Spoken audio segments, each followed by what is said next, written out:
YouTube ચેનલમાં તો CET એટલે કે કોમન એન્ટ્રન્સ ટેસ્ટ જેનું રજિસ્ટ્રેશન પ્રોસેસ અને ચોઇસ ફિલિંગ પ્રોસેસ છે તે શરૂ થઈ ગઈ છે। જે વિદ્યાર્થીનું નામ ફાઇનલ મેરિટ યાદીમાં આવ્યું હોય તેમને છે રજિસ્ટ્રેશન અને ચોઇસ ફિલિંગની પ્રક્રિયા કરવાની રહેશે। આ રજિસ્ટ્રેશન અને ચોઇસ ફિલિંગની પ્રક્રિયા કેવી રીતે કરવી તે અંગેની સંપૂર્ણ જાણકારી સાથેનો આજનો આપણો વિડીયો છે। બીજું એ કે જો તમે ચેનલમાં નવા આવ્યા તો ખાસ ચેનલને સબસ્ક્રાઈબ કરી દેજો, કારણ કે આપણી યુટ્યુબ ચેનલમાં તમને રોજ નવી અપડેટો મળતી રહે છે સ્કોલરશિપ અંગેની, તો ખાસ ચેનલને સબસ્ક્રાઈબ કરી દેજો। બીજું એ વિડીયોને ખાસ લાઈક કરી દેજો અને હજુ સુધી તમે વોટ્સઅપ ગ્રુપ, ટેલિગ્રામ ચેનલને જોઈન ના કર્યો તે પણ જોઈન કરી લેજો। એની લિંક વિડીયોની જે ડિસ્ક્રિપ્શન છે તેમાંથી મળી જશે। તો આપણે વધુ સમય ન લઈને વિડીયો શરૂ કરીએ છીએ। તો મિત્રો તમને જણાવી દઉં કે જે સીઈટી એટલે કોમન એન્ટ્રન્સ ટેસ્ટનું જો રજિસ્ટ્રેશન તમારે ચોઇસ ફિલિંગ પ્રક્રિયા કરવી હોય તો સૌપ્રથમ તમારે છે જે વેબસાઇટ છે GSSYGUJ.in આ વેબસાઇટ પર આવી જવાનું રહેશે। આ વેબસાઇટમાં તમે આવો છો ત્યાર પછી તમારે અહીંયા નીચે સ્ક્રોલ કરવાનું રહેશે। સ્ક્રોલ કર્યા પછી તમને અહીંયા જોવા મળે છે સીઈટી બેઝ સ્કીમ।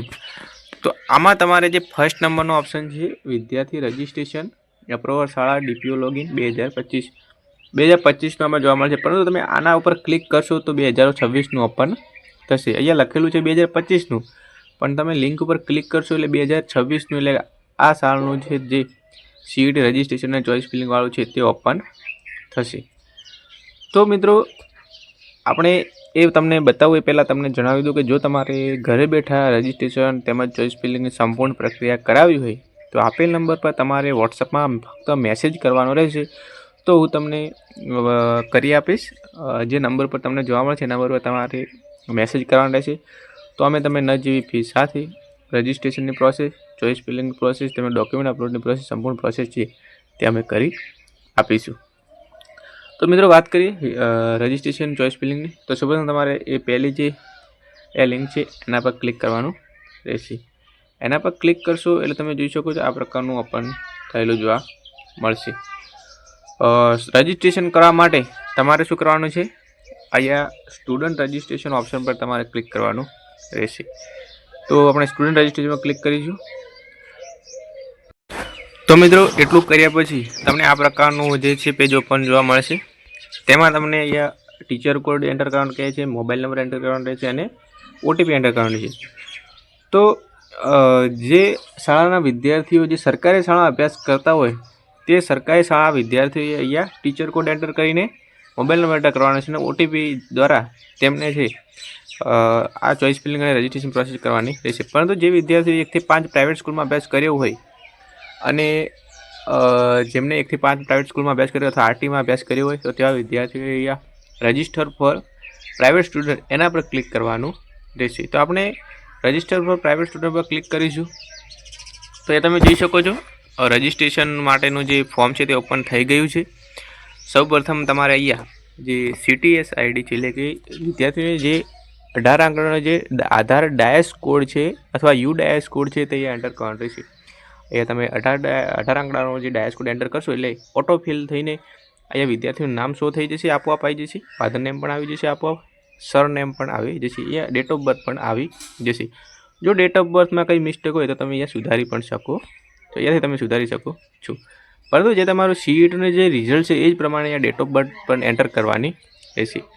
ત્યાર પછી અહીંયા ડોક્યુમેન્ટની વાત કરીએ મિત્રો, વિદ્યાર્થીનો જે જન્મનો દાખલો છે જન્મનો દાખલો અહીંયા અપલોડ કરવાનો રહેશે। ચૂઝ ફાઇલ પર ક્લિક કરવાનું અને ત્યાર પછી જે ફાઇલ પસંદ કરી હોય ત્યારે એ કર્યા પછી અહીંયા અપલોડ પર ક્લિક કરવાનું રહેશે। તો તમને તમારે જે PDF છે અથવા જે JPG અથવા ફોટો છે તે અપલોડ થઈ જશે। ત્યાર પછી અહીંયા નીચે સ્ક્રોલ કરવાનું છે, કેટેગરી સિલેક્ટ કરવાની છે, તમારે જે બી કેટેગરી હોય general, EWS, OBC, SC, ST। જો તમે SC કેટેગરીથી છો તો તમારે જાતિનો દાખલો અપલોડ કરવાનો રહેશે, ST કેટેગરી છો તો પણ અપલોડ કરવાનું રહેશે। જો તમે EWSમાં છો તો બી તમારે EWS સર્ટિફિકેટ અપલોડ કરવાનું રહેશે। અહીંયા તમે જોઈ શકો જનરલ કેટેગરીના વિદ્યાર્થીઓ કોઈ જ પ્રકારનું જે સર્ટિફિકેટ છે તે અપલોડ કરવાનું રહેતું નથી। ત્યાર પછી એ લખેલું છે સ્પેશિયલ નીડ્સ એટલે કે જે વિદ્યાર્થીઓ ડિફરન્ટલી એબલ છે એટલે કે જે વિદ્યાર્થી દિવ્યાંગ છે, દિવ્યાંગ બાળક છે તો તેને અહીંયા દિવ્યાંગ હોય તો યસ કરવાનું રહેશે અને યસ કર્યા પછી ડિસેબિલિટી એટલે કે દિવ્યાંગતા કેટલા ટકા છે તે અહીંયા એન્ટર કરવાનું રહેશે। ડિસેબિલિટી ટાઈપ એટલે ડિસેબિલિટી કયા પ્રકારની છે, લોકોમોટર ડિસેબિલિટી છે, વિઝ્યુઅલ છે, હિયરિંગ છે અથવા સ્પીચ, લોકોમોટર ઇન્ટેલિજન્ટ, આ બધી ડિસેબિલિટી પ્રકાર છે। તમારે જે બી ડિસેબિલિટી સિલેક્ટ કરવાની છે અને ડિસેબિલિટી જે દિવ્યાંગનું પ્રમાણપત્ર છે તે અપલોડ કરવાનું છે. જો તમે દિવ્યાંગ નથી તો અહીંયા નો પર ક્લિક કરવાનું રહેશે.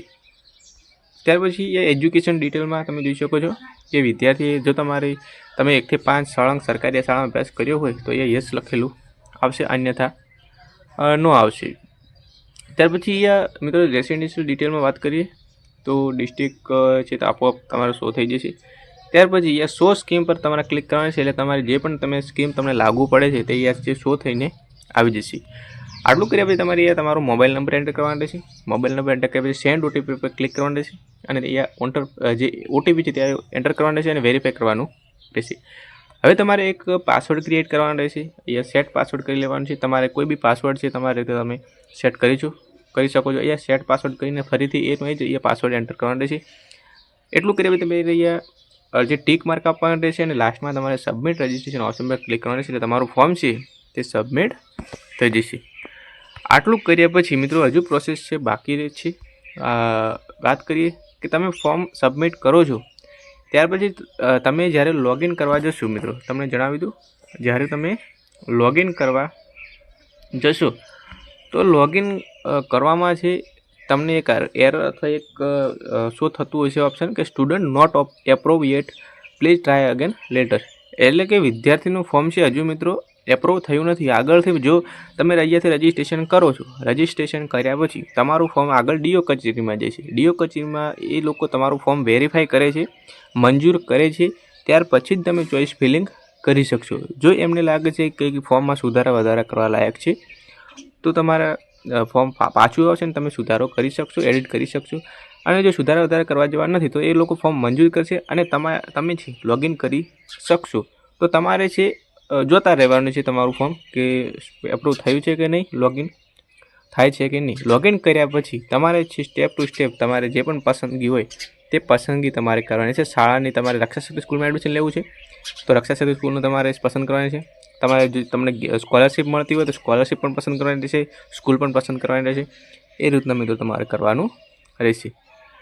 તો મિત્રો આ હતો એક વિડીયો જે તમને સમજાવી દીધો છે. લોગિન કરવા માટે પણ એમાં જ એક ઓપ્શન આવે છે વિદ્યાર્થી રજિસ્ટ્રેશન લોગિન, એ તમને બતાવી દઉં છું. એ લોગિન ઓપ્શન આવે છે, તેમાં તમારે સ્ટુડન્ટ ઓપ્શન પર તમારે ક્લિક કરવાનું રહેશે. એટલે સ્ટુડન્ટ પર ક્લિક કરવાનું રહેશે. તો સ્ટુડન્ટ લોગિન પર તમે ક્લિક કરશો એટલે અહીંયા હું તમને બતાવું છું. આપણે સ્ટુડન્ટ પર ક્લિક કરીશું તો તમે જોઈ શકો છો અહીંયા સૌપ્રથમ તમારે ડાયસ કોડ એન્ટર કરવાનો રહેશે અને અહીંયા તમે જે રજિસ્ટ્રેશન ફોર્મમાં જે પાસવર્ડ બનાવ્યો હતો એ અહીંયા પાસવર્ડ એન્ટર કરવાનો રહેશે અને તમે લોગિન ઓપ્શન પર ક્લિક કરવાનું રહેશે. એટલે તમારું ફોર્મ છે જે ચોઈસ ફિલિંગનું ફોર્મ છે તે ઓપન થઈ જશે મિત્રો.